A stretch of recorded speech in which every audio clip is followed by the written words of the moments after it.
एक ब्रज के एक विद्वान ब्रज में एक बहुत विद्वान ब्राह्मण आए और उन्होंने प्रवचन दिया। ये आप लोगों ने कथा सुनी होगी, आप लोगों ने कई बार इसको व्हाट्सएप पर भी पढ़ा होगा और किसी ना किसी के मुख से भी श्रवण करा होगा। ब्रज में एक विद्वान ब्राह्मण पधारे, उन्होंने कथा कही। कथा में उन्होंने कह दिया, भव सागर से पार होना है तो भगवान का नाम लेना है। भगवान का नाम लोगे भव सागर से पार हो जाओगे। एक ब्रज की गोपी ने यह बात अपने कानों से सुन ली और उसने अपने कानों से सुनकर उसको धारण कर लिया। कारण से सुन के उस कानों से उसने उस बात को पकड़ लिया कि भगवान भव सागर से पार होने की एक सीढ़ी है, एक नौका है, उसका नाम लोगे भव सागर से पार उतर जाओगे। ये कथा आपने सुनी होगी।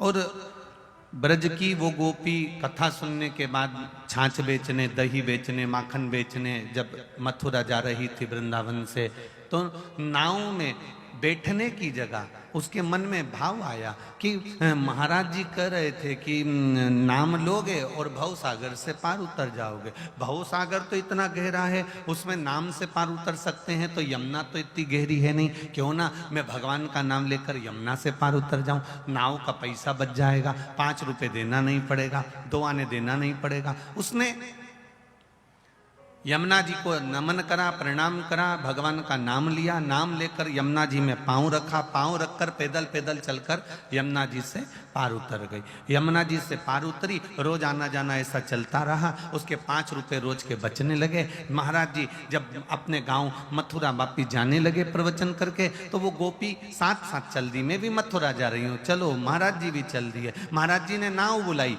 गोपी ने कह दिया नहीं नहीं नाव मत बुलाओ, आप ही ने तो कहा था कि भव सागर से पार उतरना है तो भगवान का नाम लेना है। अब मैं नाव में पैसा नहीं लगाती, मैं भगवान का नाम लेकर यमुना जी में पैदल चली जाती हूँ, पार उतर जाती हूँ। संत ने कहा, गुरु ने कहा, ब्राह्मण ने कहा, ये हो नहीं सकता। ऐसा होता है क्या?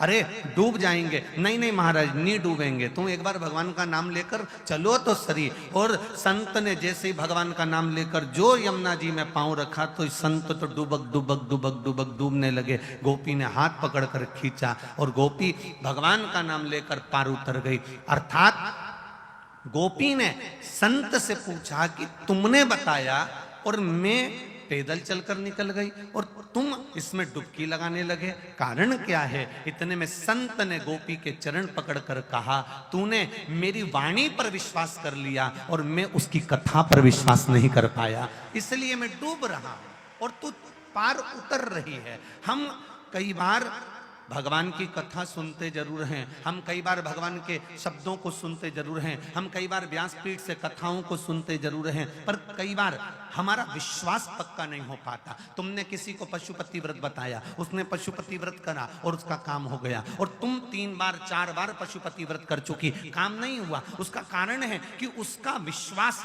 तेरी वाणी पर पक्का हो गया और तेरा विश्वास शंकर पर आज तक पक्का नहीं हो पाया। वो विश्वास कहां से लाओगे? उसकी दृढ़ता हमको चाहिए, उसका भरोसा हमको चाहिए।